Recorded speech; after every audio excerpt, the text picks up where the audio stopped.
Bagaimana ini bisa terjadi? Di mana Xiaoyan? Dia yang paling dekat dengan iblis sapi tua saat itu. Bahkan iblis sapi tua terluka parah. Bagaimana dia bisa baik-baik saja? Jangan bilang kalau Xiaoyan langsung terbunuh oleh serangan itu, ucap Tuan Aula. Keraguan tiba-tiba muncul di hatinya, tapi dia juga agak tidak berdaya.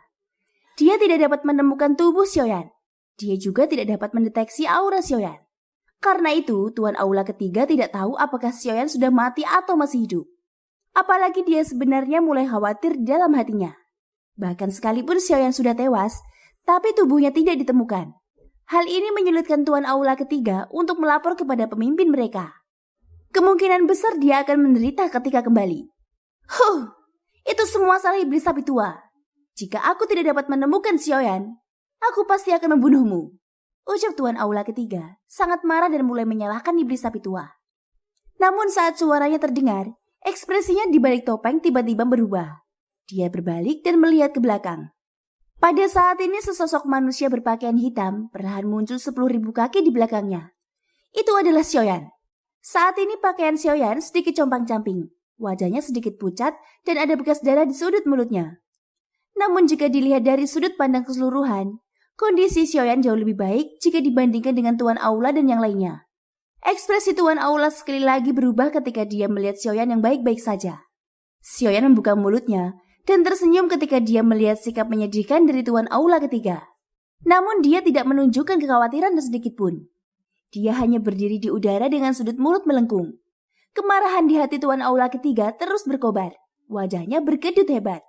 Kalau bukan karena masker yang menutupi wajahnya, kemungkinan besar siapapun yang melihatnya akan mengira dia sakit jiwa. Di bawah godaan Xiaoyan, Tuan Aula ketiga benar-benar tidak bisa menahan amarahnya lagi. Tubuhnya bergerak dan sebuah tinju menghantam Xiaoyan. Xiaoyan tidak bergerak sama sekali.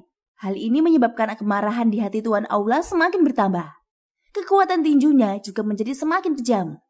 Tinju besar itu membawa angin kencang yang merobek udara ketika mendarat dengan keras di tubuh Xiaoyan. Namun sebelum Tuan Aula ketiga bisa bersuka cita, ekspresi wajahnya menjadi menarik lagi di saat berikutnya. Melalui topengnya, orang dapat melihat bahwa matanya dipenuhi rasa tidak percaya. Ekspresi wajahnya digantikan oleh keheranan. Tuan Aula ketiga tertegun sejenak di udara. Baru saat itulah dia bereaksi. Suaranya serius saat dia berkata, "Sebuah bayangan. Bagaimana ini mungkin? Dengan kekuatan Xiaoyan, bagaimana dia bisa lebih cepat dariku?" ucap terkejut Tuan Aula ketiga. Detik berikutnya pandangannya beralih ke arah lain. Di sana diiringi desiran angin. Sosok Xiaoyan muncul sekali lagi. Saat sosok Xiaoyan muncul, Tuan Aula ketiga akhirnya bereaksi. Dia tanpa sadar berkata, "Tidak heran, pantas saja kamu bisa menghindari seranganku dengan mudah. Jadi begitulah adanya. Kamu telah memperoleh langkah pemusnah langit. Tidak heran kamu dapat dengan mudah melampauiku dalam hal kecepatan dengan kekuatan seperti itu," ucap Tuan Aula ketiga. Saat Xiaoyan mendengar ini, senyuman yang seharusnya muncul di wajahnya tidak muncul. Sebaliknya dia mengerutkan kening. Tatapan yang biasa dia lihat pada Tuan Aula ketiga digantikan oleh niat membunuh. Xiaoyan sudah sangat jelas tentang masalah langkah pemusnah langit. Klan Liu juga berulang kali memperingatkan Xiaoyan agar tidak memberitahu orang lain tentang langkah pemusnah langit. Namun dia baru saja berhasil menguasai tahap besar pertama dari langkah pemusnah langit, yaitu tahap awal dari alam getaran angin. Dia tidak menyangka Tuan Aula ketiga akan mengenalinya dengan cara seperti itu. Hanya berdasarkan poin ini saja, Xiaoyan tidak bisa membiarkan Tuan Aula hidup. Harus dikatakan bahwa berkat langkah pemusnah langit ini, Xiaoyan telah melangkah ke tahap awal ketika badai liar dan dahsyat melanda beberapa saat yang lalu. Meskipun telapak tangan iblis api tua dihadang oleh Xiaoyan, energi yang meletus darinya cukup untuk melukai Xiaoyan secara serius dan menyebabkan dia berada di ambang kematian. Namun kesempatan ini datang pada saat yang kebetulan. Xiaoyan benar-benar telah menembus alam gemetar angin dari langkah pemusnah langit dalam situasi kritis. Xiaoyan juga menggunakan kesempatan besar ini untuk menghindari serangan fatal itu. Meskipun dia tidak berhasil mengelak sepenuhnya karena terobosan yang tiba-tiba, keadaan Xiaoyan jauh lebih baik dibandingkan dengan luka serius dari iblis sapi tua dan yang lainnya. Xiaoyan menatap Tuan Aula dengan niat membunuh. Tuan Aula juga sepertinya merasakan bahaya yang akan datang. Ekspresi serius di wajahnya menjadi lebih dalam. Doki di tubuhnya beredar ke setiap bagian tubuhnya, bersiap menghadapi serangan Xiaoyan setiap saat. Xiaoyan mengabaikan tindakan Tuan Aula ketiga. Sebaliknya dia menenangkan hatinya dan menghirup udara sejuk dalam-dalam. Doki di tubuhnya perlahan beredar. Gelombang energi berkumpul di sekitar Xiaoyan dan membentuk pusaran energi besar di sekelilingnya. Tuan Aula mengerutkan keningnya. Apa yang orang ini rencanakan untuk dilakukan? Dia sebenarnya berani berlatih di saat seperti itu. Apakah dia tidak takut mati? Dalam keadaan normal, waktu seperti ini tentu saja merupakan waktu terbaik untuk menyerang. Namun Tuan Aula saat ini sedang menghadapi Xiaoyan. Beraninya dia ceroboh di dalam hatinya. Oleh karena itu meskipun Tuan Aula melihat Xiaoyan sedang berlatih, dia tidak berani bertindak sembarangan. Seperti yang diharapkan, metode Qi di tubuh Xiaoyan hanya bersikulasi beberapa saat sebelum berhenti. Merasakan energi alam yang berbintik-bintik di sekelilingnya, Xiaoyan mengangkat kedua tangannya. Matanya menatap lurus ke depan saat segel tangannya mulai berubah. Satu demi satu segel dibentuk oleh tangan Xiaoyan. Mengikuti terbentuknya segel di tangannya, riak energi yang melingkar mulai menyebar di sekitar tangannya. Itu adalah pemandangan yang indah. Namun mata Tuan Aula tiba-tiba menyusut menjadi seukuran lubang jarum ketika riak-riak indah berbentuk bunga gelap melingkar ini menyebar. Ekspresinya sekali lagi berubah. Seluruh orangnya langsung menjadi ketakutan. Ekspresi Xiaoyan sedikit pucat saat ini. Namun gerakan tangannya tidak berhenti sama sekali. Sebaliknya kecepatannya menjadi semakin cepat. Xiaoyan membuka mulutnya dan mengungkapkan senyum jahat. Karena kamu sangat familiar dengan kemampuanku, menurutku kamu juga harus sangat jelas tentang gerakan yang aku gunakan saat ini, ucap Xiaoyan. Tuan Aula menelan air liur yang tersangkut di tenggorokannya dengan susah payah ketika dia mendengar ini. Tidak diketahui apakah itu karena dia takut atau karena alasan lain. Tetapi dia berhenti sejenak sebelum berbicara dengan suara gemetar dan kering. Ini adalah keahlian pamungkas keduamu yang terkenal. Reinkarnasi Buddha yang marah, ucap Tuan Aula ketiga. Xiaoyan tahu bahwa dia telah mencapai tujuannya ketika mendengar ini. Dia mengangkat sudut mulutnya, wajah aslinya yang pucat tampak seputih kertas di bawah ejekannya. Xiaoyan membuka mulutnya dan tertawa dingin. Setelah itu dia sekali lagi mengalihkan perhatiannya ke Dao skill di tangannya. Bagaimana ini mungkin? Bukankah berita mengatakan bahwa Xiaoyan hanya menguasai keterampilan Dao kelas manusia? Mengapa dia memiliki keterampilan Dao kelas Tian? Ucap terkejut Tuan Aula ketiga. Tidak mengherankan kalau dia akan begitu takut. Keterampilan Dao kelas Tian awalnya merupakan keterampilan luar biasa di benua ini. Kekuatannya begitu besar sehingga mampu menghancurkan gunung dan sungai. Meskipun dia adalah Dodi bintang 7, dia tidak mampu menahan serangan skill Dao kelas Tian. Hanya dengan melihat skill Dao kelas Tian dari iblis api tua yang gagal, kekuatannya sudah cukup untuk menyebabkan seseorang dengan kekuatan Tuan Aula ketiga memuntahkan seteguk darah segar. Dari sini orang bisa melihat betapa kuatnya Dao skill kelas Tian. Saat segel tangan Xiaoyan menjadi semakin cepat, lapisan api yang indah menyembur keluar dari permukaan tubuh Xiaoyan, membungkus Xiaoyan dalam api.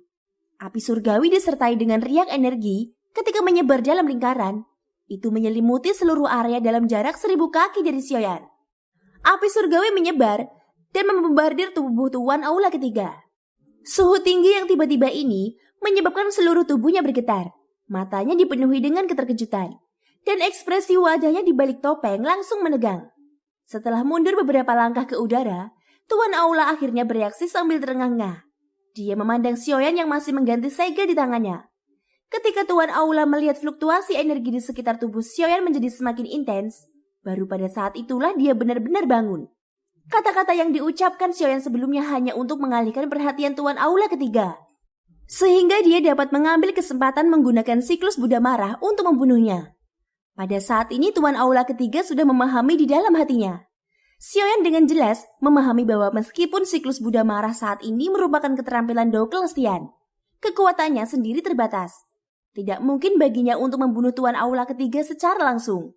Oleh karena itu dia menggunakan gerakan ini untuk mengalihkan perhatian Tuan Aula dan memanfaatkan ketidaksiapannya untuk membunuhnya dengan paksa. Ketika Tuan Aula memikirkan hal ini di dalam hatinya, kedua matanya langsung dipenuhi amarah yang mengamuk. Namun di dalam kemarahan itu ada juga ketakutan yang tak ada habisnya. Kekuatan Xiaoyan telah melampaui pemahaman mereka. Dengan cara ini misi kali ini jauh lebih sulit dari sebelumnya. Sepertinya hanya ada garis tipis antara hidup dan mati. Tuan Aula memandangi gelombang demi gelombang api yang indah di sekitar tubuh Xiaoyan. Setelah itu dia teringat bagaimana Xiaoyan mempermainkannya sebelumnya. Kemarahan di hatinya sekali lagi meningkat. Tuan Aula mengalihkan pandangannya ke 7 titik hitam di lubang besar di bawah. Hidungnya mendengus dingin saat matanya tiba-tiba menjadi tajam. Dia mengangkat kedua tangannya dan dengan cepat membentuk banyak segel aneh di ujung jarinya. Saat segelnya berubah, riak energi melingkar seperti tinta hitam pekat menyebar dari ujung jarinya. Kabut hitam di sekitar Tuan Aula bergerak dan terpisah menjadi 6 kelompok. Mereka menutupi 6 sosok hitam di bawah. Namun iblis sapi tua tidak ada di antara mereka. 6 kelompok kabut hitam membawa ekor panjang yang turun dengan cepat seperti meteorit. Setelah itu mereka membungkus 6 mayat yang terluka parah. Pada saat yang sama, Tuan Aula juga mengeluarkan seruan eksplosif dari mulutnya. 10.000 hantu memangsa jiwa. Melahap, teriak Tuan Aula. Setelah teriakannya jatuh, 6 kelompok kabut hitam di bawah segera mengeluarkan suara gemericik mengunyah. Kedengarannya sangat mengerikan. Ada juga gelombang tangisan serak yang menyedihkan di dalamnya, menyebabkan seseorang merasa bahwa itu sangat berdarah dan kejam. Beberapa saat kemudian, tangisan menyedihkan itu perlahan menghilang. Hanya suara remuk tulang yang dikunyah yang tersisa. Tidak ada lagi reaksi apapun dari lubang di bawah. Namun jika seseorang menoleh untuk melihat Tuan Aula ketiga, ia akan menemukan bahwa Tuan Aula saat ini telah banyak berubah dibandingkan sebelumnya. Pada saat ini kabut hitam yang menyelimuti tubuhnya tampak jauh lebih tebal. Sekilas hal itu memberi seseorang perasaan tidak ada apa-apanya. Aura Tuan Aula ketiga juga jauh lebih kuat dari sebelumnya, karena kabut hitam pekat di sekujur tubuhnya. Tidak hanya luka di sekujur tubuhnya pulih, tetapi kekuatannya juga meningkat pesat. Armor berwarna hitam menutupi seluruh tubuhnya di depan dadanya. Penampilan armornya persis sama dengan binatang ajaib di topengnya. Terlebih lagi pada saat ini, binatang ajaib di baju besi itu tampak sangat hidup. Mulut binatang ajaib itu terbuka lebar. 2 taring hitam mengarah keluar. Bahkan ada cahaya energi yang mengalir di dalam mulutnya. Itu tampak seperti darah segar. Terlebih lagi mata binatang ajaib ini juga memancarkan cahaya. Jika dilihat lebih dekat, sepertinya ia memiliki jiwa. Itu bahkan lebih mengerikan lagi. Pada saat ini segel di tangan Xiaoyan berubah semakin cepat. Jelas sekali bahwa Xiaoyan juga merasakan keistimewaan tubuh Tuan Aula ketiga. Hatinya juga menjadi sedikit cemas. Setelah sekian lama, Xiaoyan akhirnya mencapai akhir. Tuan Aula telah menyiapkan segalanya. Dia memandang Xiaoyan dengan ekspresi muram, menunggu serangan Xiaoyan tiba. Tuan Aula ketiga secara alami tahu bahwa dia tidak bisa mengelak. Dia juga tidak mungkin menghindarinya. Oleh karena itu dia mungkin juga menyerang secara langsung. Akhirnya wajah Xiaoyan menjadi pucat. Tubuhnya sedikit tidak stabil saat dia berhenti. Gerakan tangannya juga perlahan terhenti. Saat ini ada lingkaran api yang indah di tengah telapak tangannya. Itu memancarkan cahaya terang. Di tengah lingkaran cahaya, ada titik cahaya hitam pekat seukuran ibu jari yang melayang dengan tenang. Segera Xiaoyan melakukan yang terbaik untuk mengangkat lengannya. Dia menghadap Tuan Aula ketiga dan melontarkan kalimat dengan susah payah. Teknik dok kelas manusia, reinkarnasi Buddha yang marah. Wajah Xiaoyan pucat, tubuhnya sedikit bergoyang saat dia berdiri di udara. Namun dia masih memaksakan diri untuk mengarahkan cincin api di tangannya ke arah Tuan Aula ketiga. Sambil berpikir, dia mendorong tangannya ke depan dengan sekuat tenaga. Setelah cincin api diarahkan ke Tuan Aula ketiga, titik cahaya hitam di tengah cincin api menjadi sedikit terang. Segera terdengar suara keras. Pilar cahaya hitam setebal 1000 kaki melesat ke arah Tuan Aula. Ketika Tuan Aula melihat pilar cahaya hitam, ekspresinya langsung menjadi suram. Dia dengan cepat mengangkat lengan lapis bajanya dan menyilangkannya di depan tubuhnya. Pada saat yang sama, doki di tubuhnya melonjak dengan liar. Itu berubah menjadi perisai energi hitam sepanjang 1000 kaki di depannya. Di antara mereka, kekuatan pertahanan setiap perisai energi cukup untuk memblokir serangan habis-habisan dari bintang 3 Dodi. Namun ada ratusan perisai energi seperti itu. Dari sini dapat dilihat bahwa Tuan Aula ketiga telah menghabiskan kartu truf penyelamat nyawanya yang terkuat untuk memblokir serangan Xiaoyan. Bang! Suara keras yang menusuk telinga menyebar ke seluruh langit, menyebabkan seluruh langit memancarkan gelombang getaran. Beberapa retakan juga muncul di ruang tersebut. Badai energi yang liar dan ganas menyapu langit. Lubang yang awalnya sangat besar di tanah sekali lagi dirobek dengan paksa oleh energi yang kuat dan tak tertandingi ini, membentuk ngarai sedalam 1000 kaki. Di langit masih ada awan yang tersisa. Namun mereka langsung terhempas oleh badai yang liar dan ganas ini. Hanya ketika seseorang mencapai cakrawala yang jauh, seseorang dapat melihat busur melingkar yang dibentuk oleh awan. Saat perisai energi hitam pekat terbentuk, reinkarnasi Buddha marah Xiaoyan juga telah tiba. Saat keduanya bertabrakan, perisai energi hitam pekat dengan mudah dihancurkan oleh reinkarnasi Buddha marah Xiaoyan. Ia terus mengisi daya hingga jaraknya 100 kaki dari tuan aula ketiga. Baru kemudian perlahan-lahan melambat. Perisai energi hitam pekat memancarkan gelombang kabut energi hitam pekat, menghalangi gerakan maju dari pilar cahaya hitam. Melihat ini, Xiaoyan sedikit mengernyit. Segera matanya terfokus. Saat sebuah pemikiran terlintas di benaknya, pilar cahaya hitam pekat sekali lagi menjadi sedikit lebih tebal. Xiaoyan mengangkat tangan kirinya dan meraih pergelangan tangan kanannya. Dia mengerahkan kekuatan dengan kedua tangannya dan mendorong cincin api ke depan. Di bawah dorongan Xiaoyan dengan seluruh kekuatannya, pilar cahaya energi hitam gelap akhirnya menembus beberapa perisai energi dan menyerbu ke depan sejauh beberapa kaki.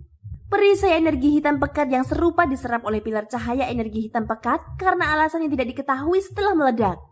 Itu bergabung dengan pilar cahaya energi, menyebabkan pilar cahaya energi menjadi lebih kokoh dan kuat dalam kegelapan. Tuan aula ketiga melangkah di udara kosong dan mundur 1000 kaki setelah didorong oleh Xiaoyan dengan seluruh kekuatannya. Saat itulah dia perlahan menstabilkan tubuhnya. Ketika Tuan aula melihat perisai energinya meledak satu persatu, matanya dipenuhi dengan ekspresi serius. Selain itu, Tuan aula dapat merasakan sedikit disintegrasi pada pilar cahaya hitam. Pada saat ini Tuan aula dapat dengan jelas merasakan bahwa perisai energi yang melindunginya sedang dihancurkan oleh pilar cahaya energi yang gelap gulita. Kemungkinan tidak akan lama lagi perisai energi ini yang dengan susah payah dia bentuk dengan menelan 6 orang akan dihancurkan satu persatu oleh Xiaoyan. Tuan aula ketiga melirik ke arah perisai energi yang masih bertahan dengan kuat. Dia kemudian melihat baju besi hitam di tubuhnya. Ekspresinya sangat serius. Setelah beberapa lama, Tuan aula ketiga tampaknya telah mengambil keputusan besar. Matanya tiba-tiba terfokus dan segel di tangannya berubah sekali lagi. Perisai energi yang dipegang dengan kuat juga mengeluarkan suara bang dan tiba-tiba hancur. Mereka berubah menjadi titik cahaya hitam yang memenuhi langit dan segera kembali ke tubuh Tuan aula. Ketika energi hitam kembali ke tubuhnya, aura Tuan aula ketiga langsung menjadi tirani dan kuat. Melihat pilar cahaya energi hitam pekat yang hendak mengenai tubuhnya, segel tangan Tuan aula berubah dengan cepat. Segera saat pilar cahaya hitam hendak mengenai dia mengeluarkan suara gemuruh yang keras. Telapak roh gelap. Tuan aula mengeluarkan teriakan yang meledak-ledak dari mulutnya. Pada saat yang sama telapak tangan kanannya juga menyerang dengan keras ke arah pilar cahaya energi hitam pekat. Kesunyian keheningan yang mematikan. Saat telapak tangan Tuan aula ketiga bersentuhan dengan pilar cahaya hitam, seluruh dunia seketika menjadi sunyi. Xiaoyan dan Tuan aula ketiga tidak menganggap hal ini aneh di hati mereka. Semua kekerasan fisik bermula dari keheningan. Dan kini antara telapak tangan yang tampak sunyi dan pancaran cahaya hitam, pertarungan hidup dan mati benar-benar terjadi. Isi dari pertempuran tersebut adalah pasokan energi kedua belah pihak. Namun Xiaoyan tentu saja tidak perlu khawatir tentang hal ini. Dia telah menggunakan reinkarnasi Buddha marah dan energi di dalamnya sudah pasti cukup. Satu-satunya hal yang bersaing adalah ketahanan Xiaoyan dan Tuan aula ketiga. Situasi ini tidak berlangsung lama dan tidak akan berlangsung lama. Dalam hal kekuatan dua skill, pemenang dari pertarungan diam ini hanyalah Xiaoyan. Suara keras yang mengguncang bumi meletus. Riak energi yang liar dan ganas juga melanda seluruh tempat. Xiaoyan dan Tuan aula ketiga juga terlempar karena badai energi yang menakutkan ini. Suara keras lainnya muncul. Tubuh Xiaoyan dengan keras dihempaskan ke tanah. Saat dia mendarat, kekuatan yang dibawanya juga meratakan segala sesuatu dalam radius 1000 kaki. Xiaoyan memuntahkan seteguk darah. Wajah aslinya yang pucat menjadi lebih merah. Namun kondisi Xiaoyan saat ini tidak bisa lebih buruk lagi. Beberapa tulang di tubuhnya telah patah. Tubuhnya juga terluka parah akibat badai energi. Xiaoyan saat ini bisa dikatakan sangat lemah. Melihat ke arah Tuan aula ketiga lagi, pakaian Tuan aula ketiga saat ini benar-benar robek. Ada juga genangan darah besar di dadanya. Namun kondisinya jelas lebih baik dibandingkan Xiaoyan. Bahkan hingga saat ini sebagian dari armor hitam Tuan aula masih utuh. Dari sini orang bisa mengetahui betapa mengejutkannya kekuatan pertahanan armor ini. Tuan aula ketiga berdiri dengan susah payah. Dia membuka telapak tangannya dan sebuah botol giok muncul di telapak tangannya. Setelah meminum pil obat, Tuan aula ketiga mengabaikan luka di tubuhnya dan berjalan menuju Xiaoyan dengan susah payah. Ketika Tuan aula berjalan hingga 100 kaki di depan Xiaoyan, tubuh Tuan aula ketiga tiba-tiba menjadi lunak. Dia duduk di tanah dan tidak lagi memedulikan Xiaoyan. Tuan aula ketiga terengah-engah dan menarik kakinya dengan susah payah. Dia duduk bersila di tanah dan mulai menyempurnakan kekuatan obat dari pil obat di dalam tubuhnya. Xiaoyan terbaring di reruntuhan dan mengangkat kepalanya dengan susah payah. Dia mengatupkan giginya dan menatap ke arah tuan aula ketiga yang hanya berjarak 100 kaki darinya. Segera dia memejamkan mata dan tubuhnya melunak saat dia berbaring. Dia terengah-engah, berusaha sekuat tenaga untuk membuat tubuhnya terasa lebih nyaman. Pikiran Xiaoyan memeriksa tubuhnya dan mau tidak mau menyatukan kedua alisnya erat-erat. Pada saat ini jalur qi di tubuh Xiaoyan rusak parah. Mereka pada dasarnya dipecah sedikit demi sedikit. Doqi di tubuhnya juga telah hilang sama sekali. Ruang besar di tengah pusaran tampak sangat kosong saat ini. Xiaoyan dengan kuat menahan gelombang rasa sakit hebat yang keluar dari tubuhnya. Sambil berpikir, pil obat seukuran lengkeng muncul di telapak tangannya yang berlumuran darah. Pil pemulihan tingkat 9. Ini memiliki efek yang sangat baik pada luka dalam. Khasiat obatnya juga sangat lembut. Itu adalah pil obat yang sangat bagus untuk mengobati luka dalam. Xiaoyan dengan paksa membalikan tubuhnya dan menelan pil obat bersama dengan darah segar yang keluar dari mulutnya. Dia terengah-engah beberapa kali dan menyipitkan matanya saat dia mulai memurnikan pilnya. Beberapa jam kemudian, tubuh tuan aula ketiga perlahan berdiri dari tanah. Matanya dipenuhi kebencian saat dia melihat Xiaoyan yang masih terbaring di reruntuhan dengan mata tertutup. Tuan aula sekali lagi berjalan di depan Xiaoyan dengan terengah-engah.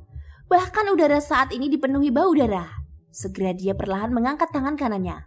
Dalam kondisinya yang terluka parah, tindakan ini sangat berat bagi tuan aula ketiga. Namun dia masih dengan kuat membengkokkan tangan kanannya menjadi cakar dan mengarahkannya ke dada Xiaoyan sebelum menusuknya ke bawah. Mata Xiaoyan yang terpejam tiba-tiba terbuka saat dia merasakan aura berbahaya yang semakin dekat dengannya. Segera otot-otot di seluruh tubuhnya tiba-tiba menegang. Kakinya dengan keras menendang dada tuan aula ketiga. Tuan aula terlempar ke tanah karena tendangan Xiaoyan. Dia memuntahkan seteguk darah dari mulutnya. Segera dia jatuh ke tanah dengan terengah-engah dan tidak bisa bergerak. Di sisi lain, dada Xiaoyan tampak dipenuhi kekuatan. Tubuhnya tiba-tiba tegak dan dia terbalik dari tanah. Namun dari tatapan mata Xiaoyan yang suram, terlihat bahwa Xiaoyan saat ini tidak sekuat yang terlihat di permukaan. Xiaoyan mengepalkan tangannya erat-erat dan seluruh otot di tubuhnya menegang. Tenggorokannya berguling dan dia menelan seteguk darah. Dia kemudian dengan keras menggigit ujung lidahnya hingga robek. Luka di ujung lidahnya memicu saraf di sekudur tubuhnya. Mata Xiaoyan bersinar redup, mengabaikan tuan aula ketiga yang tergeletak di tanah. Xiaoyan menggerakkan tubuhnya dan bergegas keluar dari reruntuhan besar dalam keadaan yang agak menyedihkan. Segera setelah itu dia dengan keras menginjak kehampaan. Tubuhnya gemetar saat dia berlari ke kejauhan, meninggalkan tetesan darah merah cerah kemanapun dia lewat. Di hutan pegunungan sosok berdarah dengan pakaian compang-camping jatuh dari langit dan menghantam tanah. Setelah berguling beberapa kali, dia berhenti bergerak. Kalau bukan karena nafas yang keluar dari hidungnya, siapapun yang melihatnya pasti mengira dia sudah mati. Setelah beberapa lama, Xiaoyan perlahan terbangun di tengah suara batuk. Matanya menyapu sekeliling, memeriksa segala sesuatu di sekitarnya. Hahaha, nak, lumayan.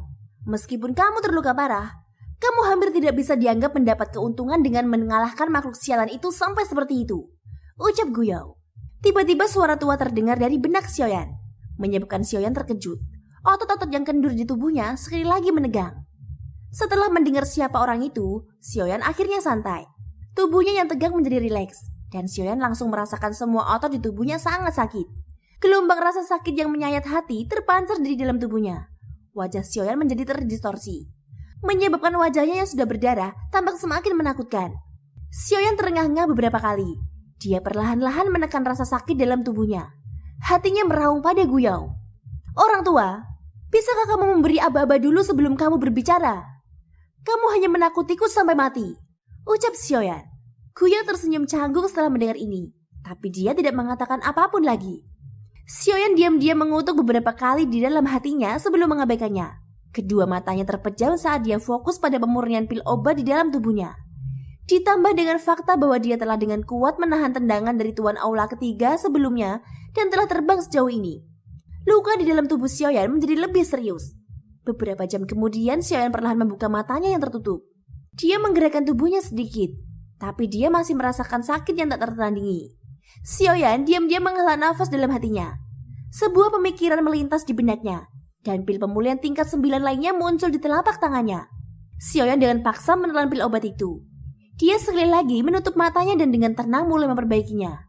Pada saat yang sama di tempat Xiaoyan bertarung dengan Tuan Aula ketiga dan yang lainnya, seorang lelaki tua berpakaian hijau perlahan bergegas dari cakrawala yang jauh. Saat ini hutan pegunungan telah berubah menjadi reruntuhan. Jika dilihat dari atas, orang hanya dapat melihat sebuah kawah besar, seolah-olah diciptakan oleh asteroid. Tuan Aula ketiga dan iblis sapi tua telah menghilang. Pada saat ini seorang lelaki tua berpakaian hijau sedang melihat segala sesuatu dengan wajah muram. Setelah sekian lama lelaki tua itu menghela nafas dalam-dalam dan berkata kepada langit, "Rekan Xiaoyan, aku adalah Yuan King. Aku datang terlambat. Jika rohmu ada di surga, percayalah padaku. Aku Yuan King akan menggunakan sisa kekuatan hidupku untuk membalaskan dendammu sampai kematian. Aku juga akan memberikan penjelasan kepada klan di belakangmu," ucap Yuan King. Saat kata-kata ini diucapkan, Xiaoyan yang sedang memurnikan pil obat di hutan tiba-tiba bersin karena alasan yang tidak diketahui. Itu mengguncangnya sampai seluruh tubuhnya terasa sakit. Setelah berhenti sejenak, Xiaoyan meringis dan membuka mulut untuk berbicara. "Benda terkutuk manakah yang sedang mengutukku? Ketika aku pulih dari cederaku, saya pasti akan datang dan mengunjungimu," ucap Xiaoyan. Pada saat yang sama awan petir tiba-tiba berkumpul di langit dan kekuatan surgawi melonjak. Yuan King mengangkat kepalanya ke langit dan mengabaikannya, dengan sepenuh hati menunggu sumpah guntur surgawi. Namun untuk beberapa alasan yang tidak diketahui, awan petir yang baru saja mereda tersebar dengan tenang sebelum sempat menyerang. Hal ini menyebabkan Yuan King menjadi sangat bingung. Setelah berkedip beberapa kali, dia terbang ke arah tertentu. Thank you guys sudah mendengarkan ceritaku sampai akhir. Semoga hari kalian menyenangkan ya. Sampai jumpa dan bye-bye.